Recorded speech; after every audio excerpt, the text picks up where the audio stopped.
ഓരോ യോദ്ധാക്കൾക്കും കവചവും പടച്ചട്ടയും എല്ലാം ഉണ്ടാകും. എന്നാൽ ഒരു യോദ്ധാവ് ഒറ്റയ്ക്ക് ഒരു സൈന്യത്തിൻ്റെ കവചമായി മാറുന്നതെന്ന് ആലോചിച്ച് നോക്കി. എങ്കിൽ ആ യോദ്ധാവാണ് മഹാരഥനായ അശ്വത്ഥാമാവ്. സത്യം പറഞ്ഞാൽ ഏറ്റവും കൂടുതൽ തെറ്റിദ്ധരിപ്പിക്കപ്പെട്ടിട്ടുള്ള ഒരു കഥാപാത്രമാണ് അശ്വത്ഥാമാവ്. നമ്മുടെ മഹാഭാരത യുദ്ധമെന്ന് പറയുമ്പോൾ ഭാരതത്തിലുള്ള ഒട്ടുമിക്ക എല്ലാ രാജാക്കന്മാരും പോരടിച്ചിട്ടുണ്ടാവണമല്ലോ ആ ഒരു യുദ്ധത്തിൽ. അപ്പോൾ ആ ഒരു പോരാട്ടത്തിൽ നമ്മുടെ കേരളം, തമിഴ്നാടൊക്കെ ഭരിച്ചിരുന്ന രാജാക്കന്മാർ പോയിട്ടുണ്ട്. ആ രാജാവുമായി ഏറ്റുമുട്ടിയത് ദ്രൗണി എന്ന് വിളിക്കുന്ന അശ്വത്ഥാമാവ് തന്നെയാണ്. പിന്നെ അത് മാത്രമല്ല, യുദ്ധഭൂമിയിൽ ഒരുപാട് മരണമാസുകൾ കാണിച്ചിട്ടുള്ള അശ്വത്ഥാമാവിനെ കുറിച്ചാണ് ഇന്നത്തെ ഈ ഒരു വീഡിയോ. അശ്വത്ഥാമാവിൻ്റെ വീഡിയോ ആണെന്നും പറഞ്ഞ് ഫുള്ള് കാണാതിരിക്കേണ്ട കേട്ടോ. ഇതിൽ നിങ്ങൾക്ക് ഇഷ്ടപ്പെട്ട ഒരുപാട് യോദ്ധാക്കളെക്കുറിച്ച് പറയുന്നുണ്ട്. വീഡിയോയിലേക്ക് പോകുന്നതിന് മുൻപ് നിങ്ങൾക്ക് വളരെ ഉപയോഗപ്രദമായിട്ടുള്ളൊരു കാര്യം ഞാൻ പരിചയപ്പെടുത്താം. പ്രോപ്പറായിട്ടുള്ള ഇൻവെസ്റ്റ്മെൻറ്റുകൾ എപ്പോഴും നമ്മുടെ ഫ്യൂച്ചർ കുറച്ച് സെക്യൂർ ആക്കാറുണ്ട് അല്ലേ? ഇപ്പോൾ നിങ്ങൾക്ക് പ്രതിമാസം ഒരു 2000 രൂപ മാറ്റിവെക്കാൻ കഴിയുമെങ്കിൽ നിങ്ങൾക്ക് നല്ലൊരു ഓപ്പർച്യൂണിറ്റിയുമായിട്ടാണ് ICICI Prudential Life അവരുടെ പുതിയ NFO ആയ മിഡ് സ്മോൾ ക്യാപ് 400 ഇൻഡെക്സുമായി വന്നിരിക്കുന്നത്. ICICI Prudential Life 180 mid cap കമ്പനികളിലും അതുപോലെ 280 സ്മോൾ ക്യാപ് കമ്പനികളിലുമായിട്ടാണ് ഇൻവെസ്റ്റ് ചെയ്യുന്നത്. അതായത് 66% എമൗണ്ട് ഇൻവെസ്റ്റ് ചെയ്യുന്നത് സ്മോൾ ക്യാപ് കമ്പനികളിലും 34% എമൗണ്ട് ഇൻവെസ്റ്റ് ചെയ്യുന്നത് മിഡ് ക്യാപ് കമ്പനികളിലുമാണ്. ഈ ICICI Prudential Life എന്ന് പറയുമ്പോൾ ഒരേ സമയം ICICI ബാങ്ക് ലിമിറ്റഡും അതുപോലെ Prudential ഹോൾഡിംഗ്സ് ലിമിറ്റഡും ഒരുമിച്ച് പ്രൊമോട്ട് ചെയ്യുന്ന ഒരു കമ്പനിയാണെന്ന് ഈ ഒരു സമയത്തിൽ എടുത്തു പറയുകയാണ്. ഈ NFOയുടെ ഇൻഡെക്സ്, അതായത് Nifty mid small cap 400 index കഴിഞ്ഞ 10 വർഷങ്ങളിലായി 24%, 5 വർഷങ്ങളിലായി 28% റിട്ടേൺസുമാണ് നൽകിയിട്ടുള്ളത്. ഈ ഒരു ഇൻഡെക്സ് തന്നെ ICICI Prudential Life റെപ്ലിക്കേറ്റ് ചെയ്യുന്നത് കൊണ്ട് ഈ ഒരു NFOയിൽ നിന്നും സിമിലർ റിട്ടേൺസ് തന്നെ നമുക്ക് എക്സ്പെക്ട് ചെയ്യാവുന്നതാണ്. പിന്നെ മറ്റൊരു കാര്യം കൂടെ എടുത്തു പറയേണ്ടിയിരിക്കുന്നു. ഈ ഒരു നിഫ്റ്റി മിഡ് സ്മോൾ ക്യാപ് ഇൻഡെക്സിൽ 2014 നിങ്ങൾ ഇൻവെസ്റ്റ് ചെയ്തിട്ടുണ്ടായിരുന്നെങ്കിൽ 10 വർഷങ്ങൾക്ക് ശേഷം ഏകദേശം 8.6 മടങ്ങ് റിട്ടേൺസ് തന്നെ നിങ്ങൾക്ക് കിട്ടുമായിരുന്നു. ICICI Prudential Lifeൻ്റെ ടോട്ടൽ AUM എന്ന് പറയുന്നത് ഏകദേശം 2.94 ലക്ഷം കോടി രൂപയാണ്. ICICI Prudential Lifeൻ്റെ ഈ ഒരു NFO നിങ്ങൾക്ക് നല്ല അട്രാക്റ്റീവായിട്ടുള്ള റിട്ടേൺസ് മാത്രമല്ല കേട്ടോ പ്രൊവൈഡ് ചെയ്യുന്നത്. മാസാമാസം അടയ്ക്കുന്ന പ്രീമിയം തുകയുണ്ടല്ലോ, ഇതിൻ്റെ 120 മടങ്ങ് ലൈഫ് കവറും പ്രൊവൈഡ് ചെയ്യുന്നതാണ്. പിന്നെ NRI സുഹൃത്തുക്കൾക്കും ഇതൊരു ഗോൾഡൻ ഓപ്പർച്യൂണിറ്റിയാണ്. പ്രതിമാസം 18,000 രൂപ മാറ്റിവെക്കാൻ കഴിഞ്ഞാൽ 3 കോടി വരെ റിട്ടേൺസ് ലഭിക്കുന്നതാണ്. ഈ മാസം 15-ാം തീയതി വരെ മാത്രമേ സമയമുള്ളൂ. ലിങ്കും കാര്യങ്ങളും എല്ലാം ഞാൻ ഡിസ്ക്രിപ്ഷൻ ബോക്സിൽ കൊടുത്തിട്ടുണ്ട്, ഒന്ന് കയറി നോക്കുക. അപ്പോൾ നമുക്കിനി അശ്വത്ഥാമാവിനെ കുറിച്ച് കേൾക്കാം. നമസ്കാരം, ഞാൻ വൈശാഖ്. ടെലസ്കോപ്പിലേക്ക് സ്വാഗതം.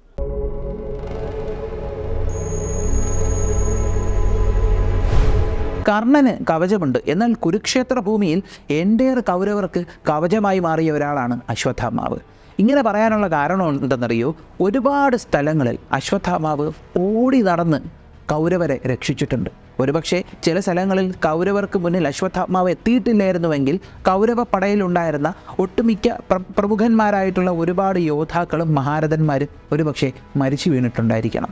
ഈ വീഡിയോയിൽ മഹാഭാരത യുദ്ധഭൂമിയിൽ അശ്വത്ഥാമാവ് ചെയ്തിട്ടുള്ള ചില പരാക്രമങ്ങളെക്കുറിച്ചാണ് പറയുന്നത്. അതിനു മുമ്പായിട്ട് പെട്ടെന്ന് നമുക്ക് പറയാം, ദ്രോണാചാര്യരുടെ മകനാണ് അശ്വത്ഥാമാവ്. പരമശിവൻ്റെ ദേഷ്യത്തിൽ നിന്ന് അവതാരമെടുത്ത അംശാവതാരമാണെന്നും പറയുന്നുണ്ട്. പക്ഷേ പലപ്പോഴായി നമ്മൾ ചിന്തിക്കും, പരമശിവൻ്റെ അംശാവതാരം ഇത്രയും ദുഷ്ടനായിരിക്കുമോ? എങ്കിൽ ആൾ മെയിൻലി ദുഷ്ടനല്ല. സ്വഭാവത്തിൽ കുറച്ച് പോരായ്മകൾ ഉള്ളത് മാറ്റി നിർത്തിയാൽ ആൾ വളരെ നല്ലൊരു മനുഷ്യനായിരുന്നു. ചുമ്മാതെ പറയല്ല, കാര്യമായിട്ട് പറയുക. പിന്നെ അത് മാത്രമല്ല, പരമശിവൻ്റെ 3ാമത്തെ കണ്ണുപോലെ അശ്വത്ഥാമാവിൻ്റെ നെറ്റിയിൽ ഒരു രത്നമുണ്ട്. ഇത് അശ്വത്ഥാമാവിന് ഒരു സൂപ്പർ സ്ട്രെങ്തും, അതായത് യുദ്ധഭൂമിയിൽ പോരാടുമ്പോൾ ക്ഷീണമൊന്നും വരത്തില്ല, വിഷം തീണ്ടത്തില്ല, ഈ അസുഖങ്ങളൊന്നും പെട്ടെന്ന് വരത്തില്ല, മുറിവൊക്കെ ഉണ്ടായാൽ പെട്ടെന്ന് ഹീലാവും. അപ്പോൾ ആ ഒരു അപ്പർ ഹാൻഡും സർവോപരി തൻ്റെ അച്ഛനിൽ നിന്ന് പഠിക്കാനുള്ളതെല്ലാം പഠിച്ചെടുത്ത് അത് ഏറ്റവും നല്ല രീതിക്ക് പ്രയോഗിക്കാൻ അറിയാവുന്ന ഒരു ഉത്തമനായ മഹാരഥനും കൂടെ ആയതുകൊണ്ട് തന്നെ മഹാഭാരത യുദ്ധഭൂമിയിൽ അശ്വത്ഥാമാവ് ഒരുപാട് ഹീറോയിസം കാണിക്കുന്നുണ്ട്. ഈ പരാക്രമങ്ങളിൽ ആദ്യം തന്നെ പറയുന്ന കാര്യം എന്തെന്ന് വെച്ചാൽ, ഘടോൽകചൻ മഹാഭാരത യുദ്ധഭൂമിയിൽ ഏറ്റവും കൂടുതൽ ഡ്രമാറ്റിക് ആയിട്ടുള്ള ഒരു എൻട്രി നടത്തിയതും അവിടെ വന്ന്, അതായത് ഈ ഘടോൽകചൻ രാക്ഷസസേനയായിട്ട് വരുന്നത് കണ്ടാൽ സാധാരണ മനുഷ്യരെല്ലാം പേടിച്ചു പോകും. അങ്ങനത്തെ ഒരു വരവായിരുന്നു.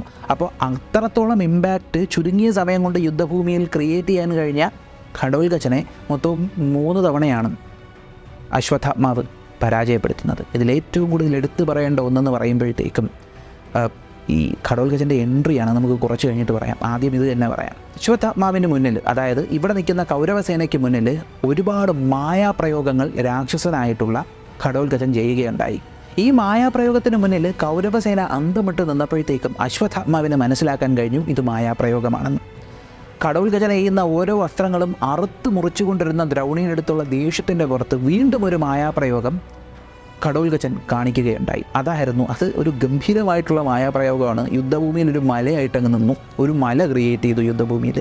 സാധാരണ മല പോലെ മരങ്ങളും വെള്ളച്ചാട്ടം ഇതെല്ലാം ഉണ്ട്. പക്ഷേ ഇതിൻ്റെയൊക്കെ കൂട്ടത്തിൽ ശൂലം, ഗദ, വാള്, കുന്തം, വേല് ഇതുപോലെ കേട്ടിട്ടില്ലാത്ത ആയുധങ്ങളെല്ലാം ഈ മലയിലുണ്ടായിരുന്നു. അശ്വത്ഥാമാവ് പെട്ടെന്ന് വജ്രാസ്ത്രമാണ് ഈ ഒരു മലയ്ക്ക് നേരെ പ്രയോഗിച്ചത്.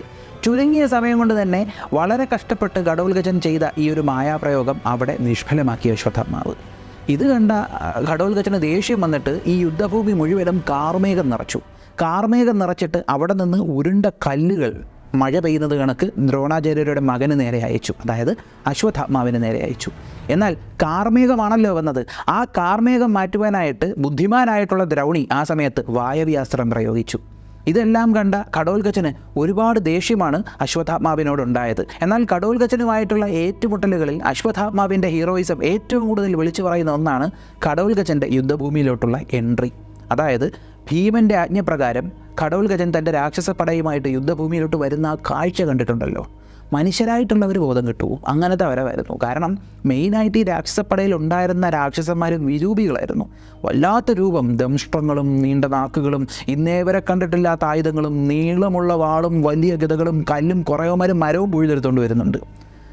ഇത് പോട്ട് ഈ ഘടോൽഗജൻ വരുന്ന തേരാകട്ടെ, ഇതെന്ന് പറയുമ്പോഴത്തേക്കും ഏകദേശം 400 മുഴം വരുന്ന ഒരു തേരാണ്. ഒരു മുഴമെന്ന് പറയുമ്പോൾ 18 ഇഞ്ച്. ഇപ്പോൾ ചുരുക്കി പറയുകയാണെങ്കിൽ ആ വരുന്ന ഒരു തേരെന്ന് പറയുമ്പോൾ ഒരു ചെറിയ വീട് വരുന്നതാണ് ഇരിക്കും. ആ തേരാകട്ടെ കറുത്ത കരടിത്തോലി കൊണ്ട് മൂടിയേക്കുന്നു. കൊടിയാകട്ടെ ഘടോൽഗജൻ്റെ കൊടിയാകട്ടെ, ആ കൊടിയെന്ന് പറയുമ്പോഴത്തേക്കും ചീറുന്ന കഴുകനാണ് കൊടിയുടെ ആളം. അപ്പം അങ്ങനെ ഭീമാകാരമായിട്ടുള്ള ഭയാനകമായിട്ടുള്ള കൊടിയും ഇതിൽ കുടൽമാലകളൊക്കെ ഉണ്ട് ഈ ഒരു തേരിൽ. ഈ തേര് വലിക്കുന്നതാകട്ടെ ആനയാണോ കുതിരയാണോ എന്നറിയാൻ പറ്റാത്തൊരു സത്വവും. അങ്ങനെ 2-3 ജന്തുക്കളാണ് ഈ തേര് വലിക്കുന്നത്. അതിലിങ്ങനെ പല ആയുധങ്ങളൊക്കെ ആയിട്ട് ഘടോൽഗജൻ ഇങ്ങനെ വരുന്ന ഒരു വരവ്, രാക്ഷസസേനയും ഘടോൽഗജനും കൂടെ വരുന്ന വരവ് കണ്ടപ്പോൾ കൗരവസേനയിലുള്ള ഒട്ടുമിക്ക എല്ലാ മഹാരഥന്മാരും ഭയന്നു. എന്തിനേറെ പറയണം, സൂര്യതേജസ്സിന് സമാനമായ സൂര്യപുത്രനായ കർണൻ പോലും ഒന്നന്തം വിട്ടുപോയി. മനുഷ്യരായ പേടിച്ചു. ഈ വരവൊക്കെ കണ്ട എന്തുവാടേ ഇത് എന്ന് നോക്കി പേടിച്ചു. ഈ വരവ് കണ്ടാലേ അങ്ങനെ ഒട്ടും. അപ്പോൾ ആ സമയത്ത് ഏറ്റവും നല്ല പരിപാടി എന്ന് പറയുമ്പോൾ എന്താണ്, റിട്രീറ്റ് ചെയ്യുക. അങ്ങനെ കർണനും ദുര്യോധനനും മറ്റ് സൈനികരെല്ലാവരും കൂടെ റിട്രീറ്റ് ചെയ്തു. ഒരാളൊഴികെ ദ്രൗണി അവിടെ കാലുറപ്പിച്ച് നിന്നു. അശ്വത്ഥാത്മാവ് ഒട്ടും കൂസിയില്ല. ഈ വരുന്നത് രാക്ഷസനമായിക്കോട്ടെ ആരായിക്കോട്ടെ, ഐ ഡോണ്ട് കെയർ എന്നുള്ള രീതിക്ക് അവിടെ നിന്നിട്ട് അശ്വത്ഥാത്മാവ് ഫൈറ്റ് ചെയ്തു എന്നാണ് പറയുന്നത്. അവിടെ നിന്ന് തുടങ്ങിയതാണ് ഘടോൽഗജൻ മായാപ്രയോഗങ്ങൾ നടത്തുന്നത്. ആ മായാപ്രയോഗങ്ങളെ അത്രയും അശ്വത്ഥാത്മാവ് ജയിച്ചു. എന്തിനേറെ പറയണം, അശ്വത്ഥാത്മാവ് യുദ്ധത്തിൽ മറ്റൊരു പോയിന്റിൽ ഘടോൽഗജൻ്റെ സേനയുമായിട്ട് ഏറ്റുമുട്ടിയപ്പോഴത്തേക്കും അശ്വത്ഥാത്മാവ് കൊന്നുകൂട്ടിയ രാക്ഷസ പടയാളികളും അതുപോലെ തന്നെ പാണ്ഡവ സൈനികരും എന്നൊക്കെ പറയുമ്പോഴത്തേക്കും മെയിനായിട്ട് രാക്ഷസന്മാർ യുദ്ധഭൂമിയിൽ ചെറിയ ചെറിയ കുന്നുകൾ പോലെ ആയെന്നാണ് പറഞ്ഞത്. ഇത് കണ്ടിട്ട് സിദ്ധന്മാർ, ദേവന്മാർ, യക്ഷന്മാർ, അങ്ങനെയെന്ന് വേണ്ട ഒട്ടുമിക്ക എല്ലാ സൂപ്പർ നാച്ചുറൽ ബീയിങ്സും അശ്വത്ഥാത്മാവിൻ്റെ മേൽ പൂവിട്ട് പൂജിച്ചു എന്നാണ് പറഞ്ഞത്. അത്തരത്തിലൊരു പെർഫോമൻസ് അശ്വത്ഥാത്മാവ് കാണിക്കുന്നുണ്ട്. ഇനി യുദ്ധത്തിൽ 14-ാം ദിവസം കർണൻ ഗംഭീര പ്രകടനമാണ് കാണിക്കുന്നത്. അന്ന് പാണ്ഡവസേനയിലുള്ള കുറേ എണ്ണത്തിനെ കർണൻ കൊന്നു തള്ളുന്നുണ്ട്. അതുപോലെ തന്നെ അന്ന് കർണൻ്റെ വേലേറ്റിട്ടാണ്, അതായത് കർണൻ ആ സമയത്ത് തനിക്ക് വരദാനമായി ലഭിച്ച വേല് വെച്ചിട്ടാണ് ഈ ഒരു ഘടോൽഗജനെ കൊല്ലുന്നത്. ആ ഒരു ഹീറോയിസമാണ് നമ്മൾ ഏറ്റവും കൂടുതൽ കേൾക്കുന്നത്. കർണൻ കാണിച്ചത് ഹീറോയിസം തന്നെയാണ്. പക്ഷേ അതിനിടയിൽ നമ്മൾ മോഡേൺ മീഡിയയിൽ കാണാതെ പോകുന്ന ഒന്നുണ്ട്, അതാണ് അശ്വത്ഥാത്മാവിൻ്റെ ഹീറോയിസം. അന്നേ ദിവസം തന്നെ അശ്വത്ഥാത്മാവും ഒരുപാട് സേനകളെ കൊന്നു തള്ളുന്നുണ്ട്. എന്തിനേറെ പറയുന്നു, യുദ്ധത്തിനിടയ്ക്ക് ഒരു സമയത്ത് ഘടോൽഗജന് നേരെ ഭയങ്കരമായിട്ടുള്ള അസ്ത്രങ്ങൾ എയ്ത് അശ്വത്ഥാത്മാവ് ഘടോൽഗജനെ നിലത്ത് പതിപ്പിക്കും, അതായത് എയ്ത് തറയിലിടും. അപ്പോൾ നമ്മൾ വിചാരിക്കും യുദ്ധം മാത്രം തലയ്ക്ക് പിടിച്ച് നടക്കുന്ന പോർവെറിയുള്ള ഒരാളാണോ അശ്വത്ഥാത്മാവ്? അല്ല. യുദ്ധം ചെയ്യുമ്പോഴും അയാൾക്ക് ഓരോ സമയത്തും തൻ്റെ ദേഷ്യം എങ്ങനെ നിയന്ത്രിക്കണമെന്നറിയായിരുന്നു. അതിൻ്റെ ഏറ്റവും വലിയൊരു ഉദാഹരണമാണ് അശ്വത്ഥാത്മാവും ഈ ഒരു ഘടോൽഗജനും നേർക്ക് നേരെ വരും. ആ സമയത്ത് ഘടോൽഗജൻ ദ്രൗണിയുടെ അടുത്ത് പറയും, ദ്രൗണി ഞാൻ നിന്നെ ഒന്ന് കൊല്ലും. ആ സമയത്ത് അശ്വത്ഥാത്മാവിൻ്റെ മറുപടി എന്താണെന്നറിയോ? മോനെ എന്നാണ് വിളിക്കുന്നത്. ഘടോൽക്കച്ചനെ മോനെ എന്നാണ് അശ്വത്ഥാമാവ് വിളിക്കുന്നത്. അതായത് മോനെ, നിന്നോട് ഞാൻ യുദ്ധം ചെയ്യുക എന്ന് പറഞ്ഞാൽ ഒരച്ഛൻ മകനോട് യുദ്ധം ചെയ്യുന്നത് പോലെയാണ്. നമുക്കത് വേണോ? വേണ്ട. നീ പോയി വേറെ തരത്തിൽ പോയി കളിയടാ ചേർക്കാമെന്ന് പറയുന്ന കണക്ക് നീ പോയി വേറെ ആരുടെടുത്തെങ്കിലും പോയി യുദ്ധം ചെയ്യാൻ പറയുന്നുണ്ട്. അവിടെയും അശ്വത്ഥാമാവ് മറ്റൊരു കാര്യം കൂടെ പറയുന്നുണ്ട്. പിന്നെ ദേഷ്യം നിനക്ക് കൊടുമ്പിരി കൊണ്ട് നിൽക്കുകയാണെങ്കിൽ ഞാൻ നിന്നോട് യുദ്ധം ചെയ്ത് നിന്നെ കൊല്ലാം. കാരണം എന്ന് പറയുമ്പോഴത്തേക്കും ദേഷ്യമുള്ള ഒരുത്തൻ ആ ദേഷ്യം അവൻ്റെ നിയന്ത്രണം വിട്ടുപോയാൽ അവൻ്റെ ആത്മാവിനെ തന്നെ കൊല്ലുന്നതിന് തുല്യമാണ്. അശ്വത്ഥാമാവാണ് ഈ പറയുന്നത് കേട്ടോ. ഒട്ടും ദേഷ്യമില്ലാത്ത ആളല്ലേ. അപ്പോൾ അങ്ങനെ ഒരു സംഭവം ഉണ്ടായിട്ടുണ്ട്. അപ്പോൾ ഇതുപോലെ പല സന്ദർഭങ്ങളിൽ ഏകദേശം 3 തവണ അശ്വത്ഥാമാവ് ഈ ഒരു ഘടോൽക്കച്ചനെ തോൽപ്പിക്കുന്നുണ്ട്. ഇനി മറ്റൊരു കാര്യം, ഇത് യുദ്ധഭൂമിയിലുള്ള കാര്യമല്ല, അല്ലാത്തൊരു കാര്യമാണ്. പാണ്ഡവരും കൗരവരും കൂടെ ദ്രോണാചാര്യരുടെ അടുത്ത് പഠിക്കാൻ വരുമ്പോഴത്തേക്കും ഇപ്പോൾ എങ്ങനെയാണ്, ദ്രോണാചാര്യരെന്ന് പറയുമ്പോൾ PhD കഴിഞ്ഞിട്ട് പോസ്റ്റ് ഡോക്ടറൽ ഫെലോഷിപ്പ് എടുത്തിട്ടുള്ള ഒരു പ്രൊഫസറാണ്. ഓക്കെ, ഒരു ഗംഭീര പ്രൊഫസറാണ്. അങ്ങനെ അദ്ദേഹം പ്രൊഫസറാണെങ്കിൽ അശ്വത്ഥാമാവ് അസിസ്റ്റൻറ്റ് പ്രൊഫസറായിരുന്നു. അതായത് ദ്രോണാചാര്യരുടെ കൂടെ നിന്നുകൊണ്ട് മറ്റുള്ളവരെ പഠിപ്പിക്കുക വരെ അശ്വത്ഥാമാവ് ചെയ്തിട്ടുണ്ട്. അദ്ദേഹം നല്ലൊരു ആചാര്യനായിരുന്നു. ജാതിയും മതവും ഒന്നും നോക്കാതെയാണ് അദ്ദേഹം ആളുകളെ പഠിപ്പിച്ചിരുന്നത്. അപ്പോൾ ആ ഒരു കാര്യത്തിൽ വളരെ പുരോഗമനപരമായി ചിന്തിച്ചിരുന്ന ഒരാളായിരുന്നു ദ്രൗണി. കാരണം ധനുർവേദം പഠിക്കാൻ ആര് വന്നാലും അദ്ദേഹം പഠിപ്പിച്ചു കൊടുക്കുമായിരുന്നു എന്ന് വ്യക്തമായി പറയുന്നുണ്ട്. അപ്പോൾ ഘടോൽക്കച്ചനുമായിട്ടുള്ള ആ ഒരു പോരാട്ടം കേട്ടല്ലോ. പിന്നെ എപ്പോഴൊക്കെയാണ് ദ്രൗണി ഓടി നടന്ന് കൗരവന്മാരെ രക്ഷിച്ചിട്ടുള്ളത്? അവിടെയാണ് മറ്റൊരു ഇൻസ്റ്റൻസ് പറയേണ്ടത്. ഇവിടെ നമ്മൾ എടുത്തു പറയേണ്ട രസകരമായിട്ടുള്ളൊരു കാര്യമുണ്ട്. കർണൻ്റെ കവചത്തെക്കുറിച്ച് നമ്മൾ മോഡേൺ മീഡിയയിൽ കാണുന്ന എങ്ങനെയാണ്, അസ്ത്രം വന്ന് തട്ടിയാൽ ആ അസ്ത്രം പൊട്ടിപ്പോവും, അങ്ങനത്തെ കവചമാണല്ലേ. എന്നാൽ അതുപോലത്തെ കവചം യഥാർത്ഥത്തിൽ മഹാഭാരതത്തിൽ യുദ്ധഭൂമിയിൽ ഒരാൾക്കുണ്ടായിരുന്നു. ആ യോദ്ധാവായിരുന്നു ദുര്യോധനൻ. അതെ, ദുര്യോധനൻ എന്ന സുയോധനന് അത്തരത്തിലുള്ള ഒരു കവചം ദ്രോണാചാര്യർ നിർമ്മിച്ചു കൊടുത്തിട്ടുണ്ട്. ശിവകവചം എന്നാണ് അതിനെ പറയുന്നത്. അതായത് ഒരുപാട് മന്ത്രങ്ങളും കാര്യങ്ങളും എല്ലാം ചെയ്തൊരു കവചം ദ്രോണാചാര്യർ തന്നെ നിർമ്മിച്ച് ആ ഒരു കവചം ദുര്യോധനനെ അണിയിച്ചിരുന്നു. ഈ കവചത്തിൻ്റെ ഒരു മേൽക്കോയ്മയിൽ അന്ന് ദുര്യോധനൻ യുദ്ധഭൂമിയിൽ ഗംഭീരമായിട്ടുള്ളൊരു പ്രകടനം കാഴ്ചവെച്ചു. വില്ലും വാളും ഗദയും എടുത്ത് ഒരുപാട് പേരെ ദുര്യോധനൻ തീർത്തു. അന്ന് ഒരുപാട് സൈനികരെ തീർത്തു. അന്ന് ദുര്യോധനൻ്റെ പരാക്രമങ്ങൾ കണ്ടപ്പോൾ അർജുനന് മനസ്സിലായി, ഇത് ചില്ലറ കവചമല്ല, ഇത് തൻ്റെ ഗുരുവായ ദ്രോണാചാര്യർ ധരിപ്പിച്ചു കൊടുത്ത ശിവകവചമാണ്. എന്നാൽ ദ്രോണാചാര്യരിൽ നിന്ന് ഈ ശിവകവചം എങ്ങനെ നിർമ്മിക്കണമെന്ന് അറിയാവുന്ന 2 പേരും കൂടെ ഉണ്ടായിരുന്നു. ആരൊക്കെയാണെന്നറിയോ? ദ്രൗണിയും അതുപോലെ തന്നെ അർജുനനും. അർജുനൻ അറിയായിരുന്നു ഈ കവചം എങ്ങനെ നിർമ്മിക്കണമെന്ന്. കാരണം ദ്രോണാചാര്യരിൽ നിന്ന് ഒട്ടുമിക്ക എല്ലാം പഠിച്ചെടുത്ത 2 പേരേ ഉള്ളൂ. അത് ഒന്ന് ദ്രൗണി, അതായത് അശ്വത്ഥാമാവ്, 2 അർജുനൻ. ഇവർക്ക് 2 പേർക്ക് ഒട്ടുമിക്ക എല്ലാ കാര്യങ്ങളും അറിയായിരുന്നു. അങ്ങനെ അർജുനന് ഈ ഒരു കവചം നിർമ്മിക്കുന്നത് അറിയായിരുന്നു. പക്ഷെ അർജുനൻ നിർമ്മിച്ചിട്ടില്ലായിരുന്നു. അപ്പോൾ ഈ ഒരു കവചം നിർമ്മിക്കാൻ അറിയുന്നത് കൊണ്ട് തന്നെ ഈ കവചം ഭേദിക്കാനുള്ള അസ്ത്രം എങ്ങനെ നിർമ്മിക്കണമെന്നും അർജുനൻ അറിയായിരുന്നു. അങ്ങനെ ദുര്യോധനൻ്റെ ഈ ഒരു പെർഫോമൻസ് താങ്ങാൻ പറ്റാതെ ഈ കവചം എങ്ങനെയെങ്കിലും പൊട്ടിക്കണം. അതിന് വേണ്ടിയിട്ട് അർജുനൻ ആ ഒരു കവചത്തെ നശിപ്പിക്കാനായിട്ടുള്ള അസ്ത്രം തീർത്തു. ആ അസ്ത്രം ഉന്നം തെറ്റാതെ ദുര്യോധനന് നേരെ ചെയ്തു. ദുര്യോധനൻ്റെ അടുത്ത അസ്ത്രം എത്തുന്നതിന് മുൻപ് മറ്റൊരസ്ത്രം, അർദ്ധചന്ദ്രാകൃതിയിലുള്ളൊരു അസ്ത്രം വന്നിട്ട് അർജുനൻ്റെ ഈ അസ്ത്രത്തെ മുറിച്ചു കൊണ്ടുപോയി. അങ്ങോട്ട് നോക്കിയപ്പോൾ അവിടെ നിൽക്കുന്നു ആര്? അശ്വത്ഥാമാവ്. അശ്വത്ഥാമാവ് അവിടെ നിന്നിട്ട് ഒന്നുകൂടെ എയ്യടാന്നുള്ള രീതിക്ക് അവിടെ നിന്നു. കാരണം എന്താണ്? ഈ അസ്ത്രം ഒന്നുകൂടെ എയ്താൽ ശരിയാവത്തില്ല. ഒരു തവണ എഴുതിട്ട് വീണ്ടും ആ അസ്ത്രം എഴുതാൽ എയ്യുന്നവനായിരിക്കും പ്രശ്നം. ദുര്യോധനൻ ഈ ഹീറോയിസം കാണിക്കുന്നതിനിടയിൽ ആ യുദ്ധഭൂമിയിൽ ആയുധമെടുക്കാത്ത ഒരാളുണ്ടല്ലോ, പുള്ളിക്കാരൻ മറ്റൊരു ഹീറോയിസം കാണിച്ചു, കൃഷ്ണൻ. എങ്ങനെയെന്ന് വെച്ചാൽ ദുര്യോധനൻ അർജുനന് നേരെയും കൃഷ്ണന് നേരെയും 10 അമ്പുകൾ എയ്തു. 5 എണ്ണം അർജുനനെ ലക്ഷ്യമാക്കി ചെയ്തു. അർജുനൻ ഈ 5 അമ്പുകളും അറുത്ത് കളഞ്ഞു. കൃഷ്ണന് നേരെ വന്ന 5 അമ്പുകൾ കൃഷ്ണൻ എന്ത് ചെയ്തെന്നറിയോ? കയ്യിൽ കുതിര അടിക്കാൻ വെച്ചിരുന്ന ചമ്മട്ടി ഉണ്ടല്ലോ, ആ ചമ്മട്ടി എടുത്ത് ടക്ക് ടക്ക് ടക്ക് തട്ടിക്കളഞ്ഞു. അതുപോലെ തന്നെ പറയുന്നുണ്ട്, ഇങ്ങനെ തട്ടിയും കളഞ്ഞു എന്നാണ് പറയുന്നത്, കറക്റ്റ് സ്പീഡിൽ. കാരണം കൃഷ്ണനും 1-ാം തരം യോദ്ധാവാണല്ലോ. അപ്പോൾ അങ്ങനൊരു പ്രകടനം ശ്രീകൃഷ്ണനും അവിടെ കാണിക്കുന്നുണ്ട്. എന്നാൽ ദുര്യോധനനെ മാത്രമല്ല കേട്ടോ, മഹാരഥനായ കർണനെയും അർജുനൻ്റെ മറ്റൊരു അസ്ത്രത്തിൽ നിന്ന് ദ്രൗണി രക്ഷിക്കുന്നുണ്ട്. 14-ാം ദിവസം അർജുനനും കർണനും കൂടെ ഏറ്റുമുട്ടുന്നു. കർണൻ്റെ തേരിൻ്റെ പിന്നാലെ അർജുനൻ വെച്ച് പിടിക്കുന്നു. അർജുനൻ്റെ കൂടെ ഭീമനുമുണ്ട് കേട്ടോ. അങ്ങനെ കർണനുമായി ഏറ്റുമുട്ടിയപ്പോൾ കർണനെ ലക്ഷ്യം വെച്ച് അർജുനൻ ഒരു നാരാജം അയച്ചു. ഈ നാരാജം കർണനെ ലക്ഷ്യമാക്കി വരെയാണ്. നേരത്തെ പോലെ എവിടുന്നോ മറ്റൊരു അസ്ത്രം വന്നിട്ട് ഈ നാരാജത്തെ മുറിച്ചു. അവിടെയും അശ്വത്ഥാമാവ് വന്നേ. അശ്വത്ഥാമാവ് അവിടെ വന്നിട്ട് ധീരനായിട്ട് അവിടെ നിന്നുകൊണ്ട് കൃത്യസമയത്ത് അവിടെ എത്തി ഈ മഹാരഥനെയും സംരക്ഷിച്ചു. ഓടി നടന്ന് സംരക്ഷിച്ചെന്ന് തന്നെ പറയണ്ടേ? കാരണം ഇപ്പോൾ എത്ര ഇൻസ്റ്റൻസിലാണ് അശ്വത്ഥാമാവ് ഓരോ സ്ഥലങ്ങളിൽ ഓടിയെത്തി ഓരോ മഹാരഥന്മാരെ രക്ഷിച്ചത്. അപ്പോൾ ഇവിടെ കർണനെ ദ്രൗണി രക്ഷിക്കുന്നുണ്ട്. പക്ഷേ രക്ഷിച്ചു എന്ന് പറയുമ്പോഴും മറ്റൊരു സംഭവം കൂടി എടുത്തു പറയേണ്ടിയിരിക്കുന്നു.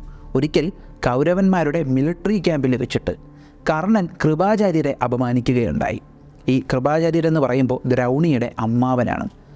അപ്പോൾ തൻ്റെ അമ്മാവനെ അപമാനിക്കുന്നത്, താൻ ഒരുപാട് ബഹുമാനിക്കുന്ന തൻ്റെ അമ്മാവനായ കൃപാചാര്യരെ കർണൻ അപമാനിക്കുന്നത് കണ്ടിട്ട്, കർണൻ മഹാരഥനാണ്, അവിടെ ശക്തനും രാജാവുമായിട്ടുള്ള ദുര്യോധനനുണ്ട്, ഇതൊന്നും നോക്കാതെ ദ്രൗണി മിലിറ്ററി ക്യാമ്പിൽ വെച്ച് വാളൊരു കർണൻ്റെ നേരെ വെട്ടാനായിട്ട് ചെന്നു എന്നാണ് പറഞ്ഞത്. അന്ന് കൃപാചാര്യർ ഇങ്ങനെ കൂട്ടിപ്പിടിച്ച് മാറ്റി അശ്വത്ഥാമാവിനെ. ഉടനെ തന്നെ ദുര്യോധനൻ വന്നിട്ട് റെസ്പെക്റ്റോടെയാണ് പറഞ്ഞത്, ഒന്നും ചെയ്യരുത്, സിറ്റുവേഷൻ മനസ്സിലാക്ക്, നമുക്ക് അങ്ങോട്ടും ഇങ്ങോട്ടും നമുക്കെല്ലാവരെയും വേണം എന്നുള്ള രീതിക്ക് സംസാരിക്കുന്നുണ്ട്. ഇവിടെ നിന്ന് നമുക്ക് മനസ്സിലാക്കാം, നമ്മൾ മോഡേൺ മീഡിയയിൽ കാണുന്നത് പോലെ എന്താ പറയുക, ദുര്യോധനൻ പറയുന്ന ആജ്ഞകൾ പാലിക്കുന്ന ഒരാളല്ലായിരുന്നു അശ്വത്ഥാമാവ്. ദുര്യോധനൻ ഒരുപാട് റെസ്പെക്റ്റ് ചെയ്തിരുന്ന, തൻ്റെ ടീച്ചറുടെ സ്ഥാനത്ത് കണ്ടിരുന്ന ഒരു സുഹൃത്തായിരുന്നുവെന്ന് പറയേണ്ടിയിരിക്കുന്നു. അപ്പോൾ അത്രത്തോളം ഗംഭീരമായിട്ടുള്ളൊരു യോദ്ധാവാണ് അശ്വത്ഥാമാവ്. അപ്പോൾ നമുക്ക് അടുത്തൊരു ചോദ്യം ചോദിക്കേണ്ടി വരും, അപ്പോൾ കർണനെ അശ്വത്ഥാമാവിന് ഇഷ്ടമല്ലേ? ഇവിടെയാണ് നമ്മൾ മറ്റൊരു കാര്യം ശ്രദ്ധിക്കേണ്ടത്. നമുക്ക് ദേഷ്യം വന്നാലുണ്ടല്ലോ, ദേഷ്യം വന്നാൽ ആ സിറ്റുവേഷൻ കഴിയുമ്പോൾ ദേഷ്യത്തെ ഉപേക്ഷിക്കണം, അതും കൊണ്ട് നടക്കരുത്. അത് അശ്വത്ഥാമാവ് വളരെ മനോഹരമായിട്ട് എക്സിബിറ്റ് ചെയ്യുന്ന മറ്റൊരു സംഭവമുണ്ട്. എങ്ങനെയെന്ന് വെച്ചാൽ, അടുത്ത പടനായകനെ തീരുമാനിക്കേണ്ട സമയത്ത് കർണൻ്റെ പേര് സജസ്റ്റ് ചെയ്യുന്നത് അശ്വത്ഥാമാവാണ്. അശ്വത്ഥാമാവ് ഒരുമാതിരി ഭ്രാന്ത് പിടിച്ചതുപോലെ ആയത് ദ്രോണാചാര്യരുടെ മരണശേഷമായിരുന്നു. കുറ്റം പറയാൻ പറ്റുമോ? ദൈവത്തിനെ പോലെയാണ് തൻ്റെ അച്ഛനെ അശ്വത്ഥാമാവ് കണ്ടിരുന്നത്. അതുപോലെയാണ് ദ്രോണാചാര്യർ ദ്രൗണിയെ സ്നേഹിച്ചിരുന്നത്, അല്ലേ? സ്വന്തം മകന് വേണ്ടിയിട്ട് ഏതറ്റം വരെയും പോകുന്നൊരച്ഛൻ, അച്ഛനെ അത്രത്തോളം റെസ്പെക്റ്റ് ചെയ്യുന്നൊരു മകൻ, ആരച്ഛനെ ചതിപ്രയോഗത്തിലൂടെ കൊന്നുവെന്നറിഞ്ഞപ്പോഴത്തേക്കും ദ്രൗണി യുദ്ധഭൂമിയിൽ ചെയ്തതെന്താണെന്നറിയോ? ദ്രൗണി യുദ്ധഭൂമിയിൽ ചെയ്തത് വളരെ ശക്തമായിട്ടുള്ള നാരായണാസ്ത്രം പ്രയോഗിക്കുകയാണ് ചെയ്തത്. നാരായണാസ്ത്രം. ഈ നാരായണാസ്ത്രം എന്ന് പറയുമ്പോൾ മന്ത്രമുക്താസ്ത്രങ്ങൾ, ദിവ്യാസ്ത്രങ്ങളിൽ 3 ടൈപ്പൊക്കെ വരുന്നുണ്ട്. Low intensity, medium intensity, high intensity. ഈ ഹൈ ഇൻറ്റൻസിറ്റിയിൽ മന്ത്രമുക്താസ്ത്രങ്ങൾ, അതായത് ആയുധം, ഈ വില്ല് വേണമെന്നില്ല, മനസ്സുകൊണ്ട് മന്ത്രം ജപിച്ചുകൊണ്ട് വിക്ഷേപിക്കാൻ കഴിയുന്ന അസ്ത്രങ്ങൾ 6 എണ്ണമുണ്ട്. ബ്രഹ്മാസ്ത്രം, ബ്രഹ്മശിരാസ്ത്രം, സുദർശനം, വജ്രം, പാശുപതം, നാരായണാസ്ത്രം. ഇങ്ങനെ 6 അസ്ത്രങ്ങൾ. ഈ നാരായണാസ്ത്രം എന്ന് പറയുമ്പോഴത്തേക്കും ഭയങ്കര പവർഫുള്ളായിട്ടുള്ള സംഭവമാണ് നാരായണാസ്ത്രം. പക്ഷേ നാരായണാസ്ത്രത്തിനൊരു പ്രത്യേകതയുണ്ട്. ഈ അസ്ത്രം ആരെയൊക്കെ ആക്രമിക്കുമെന്ന് എല്ലാവർക്കും അറിയത്തില്ല. അത് കൃഷ്ണൻ അറിയായിരുന്നു. അശ്വത്ഥാമാവിന് പോലും ഈ അസ്ത്രം ആരെയൊക്കെ ആക്രമിക്കും, എങ്ങനെ ഇതിനെ ന്യൂട്രലൈസ് ചെയ്യാമെന്ന് അറിയത്തില്ലായിരുന്നു. അത് കൃഷ്ണൻ അറിയായിരുന്നു. തൻ്റെ അച്ഛനായ ദ്രോണാചാര്യരെ തൻ്റെ പേര് വെച്ച് ചതിപ്രയോഗം നടത്തി, അതും കള്ളത്തരം പറയാത്ത യുധിഷ്ഠിരനെ കൊണ്ട് കള്ളത്തരം പറയിപ്പിച്ച് ചതിപ്രയോഗം നടത്തിയ അറിഞ്ഞ അശ്വത്ഥാമാവ് അവിടെ നിന്നിട്ട് ഘോരമായിട്ട് അലറിയിട്ട് പറഞ്ഞു, ഞാൻ നാരായണാസ്ത്രം പ്രയോഗിക്കാൻ പോവുകയാണ്. ഈ യുദ്ധഭൂമിയിലുള്ള ഒറ്റ ഒരുത്തന് ഈ അസ്ത്രം ഉപയോഗിക്കാൻ അറിയത്തില്ല, പക്ഷേ എനിക്കറിയാം, ഞാനത് പ്രയോഗിക്കാൻ പോവുകയാണെന്നും പറഞ്ഞ് അദ്ദേഹം മന്ത്രജപം നടത്തി നാരായണാസ്ത്രം പ്രയോഗിച്ചു. അപ്പോൾ കൃഷ്ണൻ പറയുന്നു, ഈ നാരായണാസ്ത്രത്തിനെ എങ്ങനെ ന്യൂട്രലൈസ് ചെയ്യണമെന്ന് എനിക്കറിയാം. എന്താ ചെയ്യേണ്ടതെന്ന് വെച്ചാൽ, നിങ്ങളെല്ലാവരും നിങ്ങളുടെ ആയുധങ്ങൾ നിലത്തിട്ടിട്ട് നാരായണാസ്ത്രത്തെ സാക്ഷാൽ നാരായണൻ്റെ ഊർജ്ജമായി തന്നെ കണ്ടുകൊണ്ട് നിലത്ത് സാഷ്ടാംഗം പ്രണമിച്ച് നാരായണാസ്ത്രത്തിനോട് സറണ്ടർ ചെയ്യാൻ പറഞ്ഞു. നമ്മളോട് ക്ഷമിക്കണമെന്നും പറഞ്ഞ് നാരായണാസ്ത്രത്തിന് മുന്നിൽ തൊഴുതിരിക്കാൻ പറഞ്ഞു. മനസ്സിൽ ചെറുതായിട്ടെങ്കിലും ഈ ഒരു അസ്ത്രത്തെ നിങ്ങൾ എതിർക്കുന്നുണ്ടെങ്കിൽ പാതാളത്തിൽ പോയി ഒളിച്ചാലും പെറുക്കെ ഒന്ന് നിങ്ങളെ തീർക്കും എന്ന് കൃഷ്ണൻ പറഞ്ഞു. അപ്പോൾ ജീവൻ വേണമെങ്കിൽ പറയുന്ന പോലെ ചെയ്യാൻ പറഞ്ഞു. കൃഷ്ണൻ തേരുന്നിറങ്ങി, അർജുനൻ ഗാണ്ഡീവം നിലത്തിട്ടു, എല്ലാവരും ഇരുന്നു. ഒരാൾ ഒഴികെ ഭീമൻ പറഞ്ഞു, എന്നെ കൊണ്ടൊക്കത്തില്ല ഗതയൊന്നും മാറ്റാൻ, ഞാനൊരു യോദ്ധാവാണ്. യുദ്ധഭൂമിയിൽ ഗതയും ആയുധമൊന്നും നിലത്തിട്ട് എനിക്ക് നിൽക്കാൻ പറ്റത്തില്ല, ഞാൻ ചത്താലും എനിക്കിത് കുഴപ്പമില്ല, ഞാൻ കീഴടങ്ങത്തൊന്നുമില്ല എന്നും പറഞ്ഞു. ഈ ഒരു സന്ദർഭത്തിൽ ഒരു കാര്യം പറയണം കേട്ടോ, ധൈര്യശാലികളുടെ ലിസ്റ്റ് എടുക്കുമ്പോഴത്തേക്കും ഭീമനെയും അഭിമന്യുവിനെയൊക്കെ പ്രത്യേകിച്ചെടുത്ത് റെസ്പെക്റ്റ് ചെയ്തേ പറ്റുള്ളൂ. ചത്താലും കുഴപ്പമില്ല, ഞാൻ കീഴടങ്ങത്തില്ലെന്നൊക്കെ പറയണമെങ്കിൽ അതിൻ്റേതായിട്ടുള്ളൊരു ധൈര്യം വേണം. ഇതങ്ങനെ പറയാൻ മാത്രമല്ല, ഈ പുള്ളിക്കാരൻ നാരായണാസ്ത്രമായിട്ട് അങ്ങ് നേരിട്ടു. ഈ നാരായണാസ്ത്രത്തിൻ്റെ പ്രത്യേകത എന്തെന്നറിയോ? നാരായണാസ്ത്രം തൊടുക്കുമ്പോഴത്തേക്കും നാരായണാസ്ത്രം ആകാശത്ത് പോയി ഒരു ചക്രം രൂപപ്പെടും. ആ ചക്രത്തിൽ നിന്ന് അമ്പുകൾ മാത്രമല്ല, ഗദകൾ, വാള്, കോടാരി, ശൂലം, ചക്രം, വേല്, ഈ ആയുധങ്ങൾ അത്ര ഇങ്ങനെ തെറിച്ച് ആ ശത്രുക്കളുടെ ദേഹത്തേക്ക് ഇരച്ചു കയറുമെന്നാണ് പറയുന്നത്. അപ്പം അങ്ങനെ ആയുധങ്ങൾ വന്ന് കുറേ എണ്ണത്തിൻ്റെ ദേഹത്ത് കയറുന്നുണ്ട്. അപ്പോൾ ശ്രീകൃഷ്ണൻ പറഞ്ഞത് കേട്ടിട്ട് എല്ലാവരും അവിടെ ഇങ്ങനെ തൊഴുതിരുന്നു. ഭീമൻ അവിടെ ഈ ചക്രത്തിൽ നിന്ന് വരുന്ന ആയുധങ്ങളും അശ്വത്ഥാമാവ് എയ്യുന്ന ആയുധങ്ങളും എല്ലാം വില്ലുകൊണ്ടും ഗത കൊണ്ടും അടിച്ച് നിലംപരിശാക്കിക്കൊണ്ടിരിക്കുന്നു. കുറച്ച് കഴിഞ്ഞപ്പോഴത്തേക്കും ക്ഷീണിച്ചു. അപ്പോൾ ഒരാൾ മാത്രം നിന്ന് ഫൈറ്റ് ചെയ്യുമ്പോഴത്തേക്കും നാരായണാസ്ത്രം ഭീമനിൽ കോൺസെൻട്രേറ്റ് ചെയ്ത് ഫൈറ്റ് ചെയ്ത് തുടങ്ങി. അപ്പോൾ ഉടനെ ഭീമൻ ക്ഷീണിക്കുന്നത് കണ്ടപ്പോഴത്തേക്കും കൃഷ്ണൻ ഒരുമാതിരി പറഞ്ഞ മനസ്സിലായല്ലേ, ഇറങ്ങി വാ എന്ന് പറഞ്ഞില്ല, വരത്തില്ല എന്ന് പറഞ്ഞു. കൃഷ്ണൻ ചാടി എണീച്ചു പോയി ഭീമനെ രഥത്തിൽ നിന്ന് ഒറ്റക്കൈയിൽ പിടിച്ച് വലിച്ച് നിലത്ത് കൊണ്ടുവന്നതിന് ശേഷം ഭീമൻ്റെ കയ്യിൽ നിന്ന് ഗത പിടിച്ച് മാറ്റി അവിടെ പിടിച്ച് ഞെരിച്ചങ്ങിരുത്തി കൃഷ്ണൻ. ഈ സമയത്ത് വൃഗോദരനും ഭീമാകാര രൂപവും ആനകളുടെ ശക്തിയുമൊക്കെയുള്ള ഭീമസേനൻ മിക്കവാറും മനസ്സിലാക്കിയിട്ടുണ്ടാവും ഈ ഒതുങ്ങിയ ശരീരവും നല്ല ക്യൂട്ടായിട്ടുള്ള ലുക്കും സുന്ദരനും ഇങ്ങനെ ഉരുണ്ട കൈകളും ഒക്കെയുള്ള കൃഷ്ണൻ വിചാരിച്ചാൽ സുഖമായിട്ട് ഭീമസേനനെ തൂക്കി തറയടിക്കാൻ പറ്റുമെന്നുള്ള കാര്യം. കാരണം ഒറ്റ കൈ കൊണ്ട് വലിച്ച് നിലത്തിട്ട് പിടിച്ച് നിർത്തിയെന്നാണ് പറഞ്ഞത് കൃഷ്ണൻ ഭീമനെ. അവിടെ ഇരയിടാന്നും പറഞ്ഞിങ്ങനെ പിടിച്ച് നിർത്തിയിട്ട് ഗതയും പിടിച്ച് മാറ്റി, ജീവൻ വേണമെങ്കിൽ പറയുന്ന കണക്ക് കേക്ക് എന്നുള്ള മട്ടിൽ അങ്ങനെ ചെയ്തപ്പോഴത്തേക്ക് നാരായണാസ്ത്രം ആയുധങ്ങൾ എയ്യുന്നത് നിർത്തി ആ അസ്ത്രം അവിടെ ന്യൂട്രലൈസായി. അപ്പോൾ ഇങ്ങനൊരു പ്രകടനവും കൂടെ അശ്വത്ഥാമാവ് ചെയ്യുകയുണ്ടായി. അതായത് തൻ്റെ അച്ഛനായ ദ്രോണാചാര്യരെ ഇങ്ങനെ ചതിച്ചു കൊന്നുവെന്ന് മനസ്സിലാക്കി അടുത്ത സെക്കൻഡ് കൂടുതൽ ചിന്തിക്കുകയൊന്നും ചെയ്തില്ല, എടുത്ത് നാരായണാസ്ത്രം പ്രയോഗിച്ചു. ഇതുമാത്രമല്ല, എനിക്ക് തോന്നുന്നു മഹാരഥന്മാരിൽ എനിക്ക് തോന്നുന്നു ഏറ്റവും കൂടുതൽ ദിവ്യാസ്ത്രങ്ങൾ യുദ്ധഭൂമിയിൽ പ്രയോഗിച്ചിട്ടുള്ള ആളായിരിക്കണം നമ്മുടെ ഇദ്ദേഹം അശ്വത്ഥാമാവ്.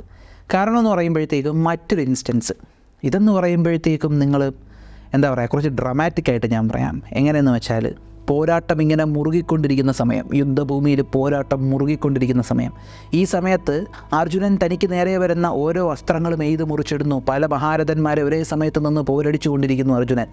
പെട്ടെന്ന് പാണ്ഡവരുടെ പക്ഷത്തിലേക്ക് കാട്ടുതീകൾ വരുന്നു, അസ്ത്ര രൂപത്തിലുള്ള തീ. ആ തീ പാണ്ഡവരുടെ പക്ഷം മുഴുവനും ഇങ്ങനെ അഗ്നിദേവൻ വിഴുങ്ങുന്നത് പോലെ വിഴുങ്ങുന്നു. ഈ ഒരു ഗ്യാപ്പിൽ ആരാണ് ഈ അഗ്നിയാസ്ത്രം എറിഞ്ഞതെന്ന് അറിയത്തില്ല.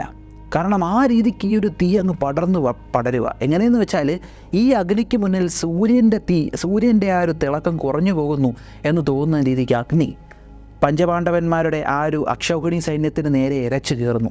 ഈ അഗ്നിയുടെ ചൂടിൽ ജലാശയങ്ങൾ വറ്റുകയും അതിലുള്ള ജന്തുക്കൾ ചത്തുപൊങ്ങുകയും ചെയ്യുന്നു. പല യോദ്ധാക്കളും ആയുധങ്ങളും ഇവരുടെ പടയിലുള്ള പല മൃഗങ്ങളുമെല്ലാം അഗ്നിയിൽ വെന്തുരുകിത്തീരുന്നു. ഈ സമയത്ത് കൗരവപക്ഷത്തിലുള്ള ഒട്ടുമിക്ക എല്ലാ സൈനികരും ഒരുപാട് ദിവ്യാസ്ത്രങ്ങൾ തുരുതുരാ പ്രയോഗിച്ചെന്നാണ് പറയുന്നത്. ഈ ദിവ്യാസ്ത്രങ്ങളുടെ പ്രഭാവത്താൽ ആകാശം മുഴുവനും ഇരുട്ടുമൂടി.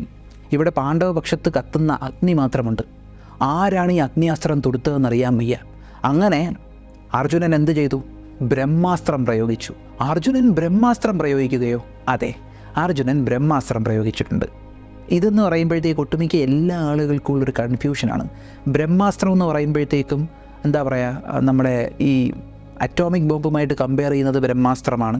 അതായത് നമ്മുടെ ദ്രൗണി, അതായത് അശ്വത്ഥാമാവും അർജുനനും ഈ യുദ്ധമൊക്കെ കഴിഞ്ഞതിന് ശേഷം പ്രയോഗിച്ചത് ബ്രഹ്മാസ്ത്രമാണ്. സത്യം പറഞ്ഞാൽ അത് ബ്രഹ്മാസ്ത്രമല്ല, അത് ബ്രഹ്മസിരയാണ്. രണ്ടും രണ്ടാണ്. മോഡേൺ മീഡിയയിൽ തെറ്റിച്ച് കാണിക്കുന്ന മറ്റൊന്നാണ്. ബ്രഹ്മസിരയും ബ്രഹ്മാസ്ത്രവും രണ്ടും രണ്ടാണ്. ബ്രഹ്മസിര ബ്രഹ്മാസ്ത്രത്തെക്കാട്ടിയും പവർ കൂടിയ സംഭവം. അതാ ഇവർ രണ്ടുപേരും അവസാനം പ്രയോഗിക്കുന്നത്. നമുക്ക് ലാസ്റ്റിലോട്ട് പറയാം. അങ്ങനെ അർജുനൻ ബ്രഹ്മാസ്ത്രം പ്രയോഗിച്ചു. ബ്രഹ്മാസ്ത്രത്തിൻ്റെ പ്രത്യേകത എന്തെന്നറിയോ? ഏതൊക്കെ അസ്ത്രങ്ങളുണ്ടോ ആ അസ്ത്രങ്ങളെ എല്ലാം ബ്രഹ്മാസ്ത്രത്തിന് ന്യൂട്രലൈസ് ചെയ്യാൻ പറ്റും. അങ്ങനെ അർജുനൻ ബ്രഹ്മാസ്ത്രം പ്രയോഗിച്ചു. ബ്രഹ്മാസ്ത്രം പ്രയോഗിച്ചപ്പോഴത്തേക്കും ശത്രു സൈന്യത്തിൽ നിന്ന് ചെയ്ത അത്ര അസ്ത്രങ്ങളും അത്ര ദിവ്യാസ്ത്രങ്ങളും ഈ അഗ്നിക്ക് കാരണമായിട്ടുള്ള ദിവ്യാസ്ത്രങ്ങളും എല്ലാം ന്യൂട്രലൈസ് ആയപ്പോഴത്തേക്കും അർജുനൻ പാണ്ഡവ പക്ഷത്തിലേക്ക് നോക്കിയപ്പോൾ 7 അക്ഷൗഹിണി സൈന്യവുമായിട്ടാണ് പാണ്ഡവർ പോരാടിക്കൊണ്ടിരുന്നത്. ആ അക്ഷൗഹിണി സൈന്യത്തിലുള്ള അത്ര സൈനികരെയും ഈ കൗരവർക്ക് യുദ്ധത്തിൻ്റെ അവസാന ദിവസം വരെ ഒന്നും വധിക്കാൻ പറ്റിയില്ല. അക്ഷൗഹിണി സൈന്യത്തിനെ നിലനിർത്തിക്കൊണ്ടാണ് പോയെ. പക്ഷെ ഒരു ദിവസം കൊണ്ട് ഒരു അക്ഷൗഹിണി സൈന്യം പൂർണ്ണമായും കത്തിച്ചാമ്പലായിരിക്കുന്നു. ആര് ഈ അസ്ത്രം എയ്തു എന്ന് നോക്കാനായിട്ട് തിരിഞ്ഞ് അർജുനൻ നോക്കിയപ്പോൾ അർജുനൻ അവിടെ കാണുന്നത് തീ പോലെ ജ്വലിക്കുന്ന കണ്ണുകളും നെറ്റിയിൽ ആ രത്നവും വെച്ച് കയ്യിൽ ശക്തമായിട്ടുള്ള അലങ്കരിച്ചിട്ടുള്ള ആ ഒരു ധനുസുമേന്തി നിൽക്കുന്ന ദ്രൗണിയായിരുന്നു. യുദ്ധം ചെയ്തുകൊണ്ടിരുന്നപ്പോൾ ദ്രൗണി അതിശക്തമായിട്ടുള്ള ആഗ്നേയാസ്ത്രം പ്രയോഗിച്ച് ഒറ്റ ദിവസം കൊണ്ട് പാണ്ഡവരുടെ ഒരക്ഷൗഹിണി സൈന്യം പൂർണ്ണമായും നശിപ്പിച്ചു. എന്നാൽ മറ്റൊരു ഇൻസ്റ്റൻസിൽ അർജുനനും ദ്രൗണിയും കൂടെ ഏറ്റുമുട്ടിയപ്പോൾ ഒരു അശരീരി വന്നു എന്നാണ് പറയുന്നത്. ദ്രൗണി എന്ന് പറയുന്നത് പരമശിവൻ്റെ ദേഷ്യത്തിൻ്റെ അംശാവതാരമല്ലേ. ഇവിടെ നാരായണൻ്റെ അവതാരം, അർജുനൻ നരൻ്റെ അവതാരം. നരനാരായണന്മാർ ഒരുമിച്ചിരിക്കുന്നു. ഇവിടെ അവരെ ജയിക്കാൻ കഴിയത്തില്ല, അതുകൊണ്ട് ഘോരമായിട്ടുള്ള ഈ യുദ്ധം ഒഴിവാക്കണമെന്ന് ആ സമയത്ത് മാത്രം ഒരു അശരീരി വന്നു. അതായത് അശ്വത്ഥാമാവും നമ്മുടെ അർജുനനും ഏറ്റുമുട്ടാൻ നിന്ന ആ സമയത്ത്. കാരണം ഭീകരമായിട്ടുള്ളൊരു ഏറ്റുമുട്ടലായിരിക്കുമെന്നും പറഞ്ഞപ്പോൾ ചിരിച്ചുകൊണ്ട് ദ്രൗണി അശ്വത്ഥാമാവ് ഉറക്കെ അർജുനനോട് പറഞ്ഞു, അർജുന, ഞാൻ ഒരു അതിഥിയെ പോലെയാണ് യുദ്ധം ചെയ്യാൻ വന്നത്. നീ ആതിഥേയ മര്യാദ പാലിച്ചാലും ഞാനിവിടെ യുദ്ധം ചെയ്താലും എന്ന് പറഞ്ഞു. അപ്പോൾ യുദ്ധം ചെയ്ത് അർജുനൻ എപ്പോഴോ അശ്വത്ഥാമാവിനെ ഓവർ പവർ ചെയ്തു. കൃഷ്ണൻ സ്പോട്ടിലൊരു കാര്യം പറഞ്ഞു, കിട്ടിയ അവസരമാണ് അവനെ പെട്ടെന്ന് തീർക്ക്, അവനെ തീർത്തില്ലെങ്കിൽ മാറാ രോഗം കണക്ക് യുദ്ധം കഴിഞ്ഞാലും അവൻ പ്രശ്നം ഉണ്ടാക്കി, ഞാൻ പറയുന്നത് കേൾക്കെന്ന് പറഞ്ഞു. പക്ഷേ അർജുനൻ ദ്രൗണിയുടെ അടുത്തുള്ള ആ ഒരു ബഹുമാനം കാരണം, ദ്രൗണിയും തന്നെ പഠിപ്പിച്ചിട്ടുണ്ടേ, അപ്പോൾ അശ്വത്ഥാമാവിൻ്റെ അടുത്തുള്ള ആ ഒരു ബഹുമാനം കാരണം കൊല്ലാതെ വിട്ടു. അതിന് വലിയ വിലയാണ് അശ്വത്ഥാമാവ് കാരണം അർജുനന് കൊടുക്കേണ്ടി വന്നത്. എൻഡിലോട്ട് പറയാം, നമുക്ക് എല്ലാവർക്കും അറിയാതെ.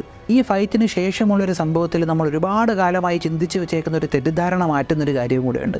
അതിന് മുമ്പായിട്ട് അശ്വത്ഥാമാവിൻ്റെ വേറെ 2 കാര്യങ്ങളും കൂടെ നമ്മൾ പറയേണ്ടിയിരിക്കുന്നു. കാരണം എന്താ പറയുക, ഒന്നാമത്തെ ഒരു കാര്യം എന്ന് പറയുമ്പോഴത്തേക്കും മഹാഭാരത യുദ്ധമാണ്. അപ്പോൾ ഭാരതത്തിലുള്ള എല്ലാ സ്ഥലത്തിൽ നിന്നും ആളുകൾ ആ യുദ്ധത്തിൽ പങ്കെടുത്തിട്ടുണ്ടാവണമല്ലോ. അപ്പോൾ കേരളത്തിൽ നിന്നും ഒരു രാജാവ് പങ്കെടുത്തിട്ടുണ്ടാവണ്ടേ? ഉണ്ട്. അതാണ് മലയധ്വജ പാണ്ഡ്യൻ. മലയധ്വജ പാണ്ഡ്യൻ എന്ന് പറയുന്ന പാണ്ഡ്യരാജാവാണ് അന്ന് കേരളവും തമിഴ്നാടും ഭരിച്ചിരുന്നത്. മലയധ്വജ പാണ്ഡ്യൻ യുദ്ധഭൂമിയിൽ വന്നിട്ട് കൗരവന്മാർക്ക് ഒരു ഭയങ്കര ഹാവോക്ക് ക്രിയേറ്റ് ചെയ്തു എന്നാണ് പറയുന്നത്. ചില്ലറക്കാരനല്ലായിരുന്നു മലയധ്വജ പാണ്ഡ്യൻ. അദ്ദേഹം ഓരോ ചതുരംഗപ്പടകളെയും കൊന്നു തള്ളിക്കൊണ്ടിരുന്നു എന്നാണ് പറഞ്ഞത്. തൻ്റെ വില്ല് വെച്ചിട്ട് പല അസ്ത്രങ്ങൾ തൊടുത്ത് അദ്ദേഹം തൻ്റെ സൈന്യവുമായിട്ട് ഓരോ ചതുരംഗപ്പടകളെ വീതം കൊന്നു തള്ളിക്കൊണ്ടിരുന്നപ്പോഴത്തേക്കും അവിടെ കൃത്യസമയത്ത് ദ്രൗണി എത്തി.